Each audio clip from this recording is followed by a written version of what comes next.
एक बुढ़िया अपनी पुत्र वधू के साथ घनी लड़ा करती, निरिकली आ रही थी, और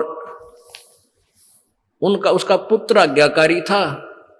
वो आते गंदी तेरी बहू ड्यों करे है, तेरी बहू ऐसे करे है। वो आते उस बहू ने अपनी पत्नी ने गढ़ता, वह बेचारी अपना टाइम पास करी।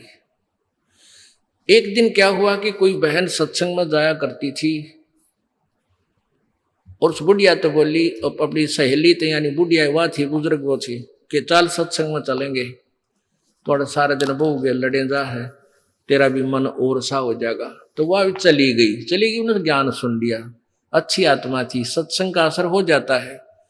उसने अपना नाम ले लिया, 2-4 सत्संग सुने, तो बुढ़िया में बहुत फर्क पड़ गया, परिवर्तन हुआ।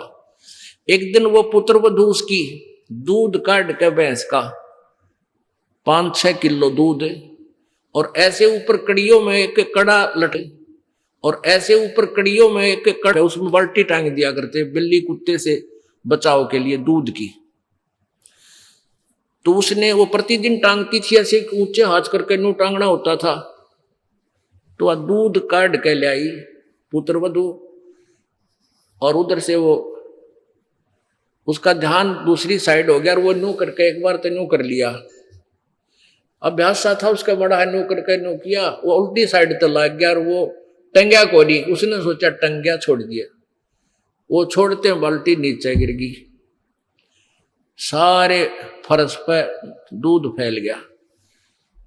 अब वह पुत्र वधू उस एटम बम का नहीं देखा बुढ़िया की तरफ, अकिया बेरानी के सुनावेगी। तो अब बुढ़िया बोली, बेटी कोई बात ना, आज ये हमारे बाग में ना था, इसने ठा ले, इसको ऊपर ऊपर से साफ करके और भैंस के चारे में डाल दे, कोई बात ना, ये तो अपने बाग में ना था बेटी।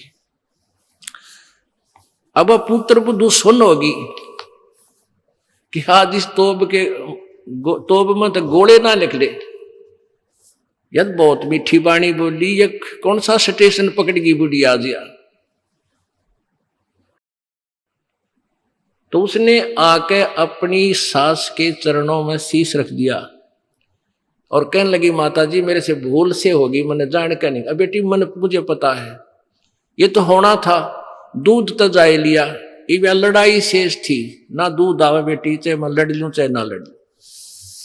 बुढ़िया ने उस पुत्र वधू ने सोचा, या तो बोला था ठीक से, कदे वैसे कह रही हो, पहले तो उसने न सोचा था कहीं या वैसे ही कह रही है छो में, और फिर उसने न सोचा भी पक्का मेरा बुढ़िया का जो पटेगा इसका बेटा आवेगा श्याम ने। अब श्याम ने वो लड़का आया, बुढ़िया ने कोई जिक्र नहीं कराया, कत्ती भी क्या का भी, वो खाना खाकर अपने जाके पड़ के सो गया, कोई जिक्र नहीं कराया। तो बहू का भी असर हो गया, उस बेटी का भी, अपनी माँ की खूब सेवा करे हैं, खूब लत्ते धोवे। यानी पहले तो वो अकड़ी रही थी दोनों, दो बुढ़िया सुनावे, बहू ना बोला तो वो काली जरूर मानना थी, पोंगी तेरे पूड़े। तो ऐसे जो आधा दुखता हम आप पैदा कर ले, कोई भी हानि होनी से वह होगी, वह तो होने तरह ही वापस ना कोई करके राजी वैसे हो जाती है। तो फिर उस बात ने बतंगड़ बना लेंगे, यू काल बनवाता है। अभी 1-2 महीने पहले एक माई आई, वह कहने लगी, जी मारी टूम लिकड़ गई, यानी गहने आभूषण रखे थे एक डब्बे में बंद और ताला लाग रहा, टूम ना पाई।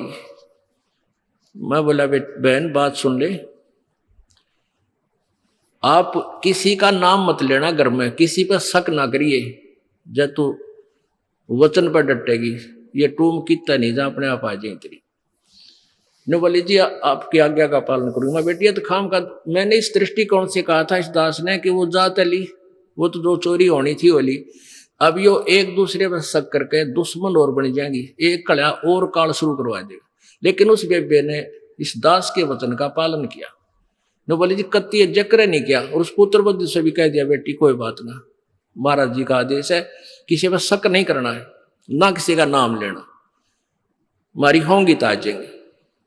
अब 2 महीने पहले 3 महीने पहले की बात थी। अब चौथा दिन 5वां दिन है, उस दिन आई वह पुत्र वधू और वह पत्नी, वह बहन। न्यो बोले जी वह न्यो की न्यो पागी टूम 2 तालियां के भीतर और इस बउआ का हाथ लगी या भाजी आई कि माँ देख टूम न्यो की नो दरी इसमें और वो डब्बा न्यो का नो उन तालियां के भीतर है।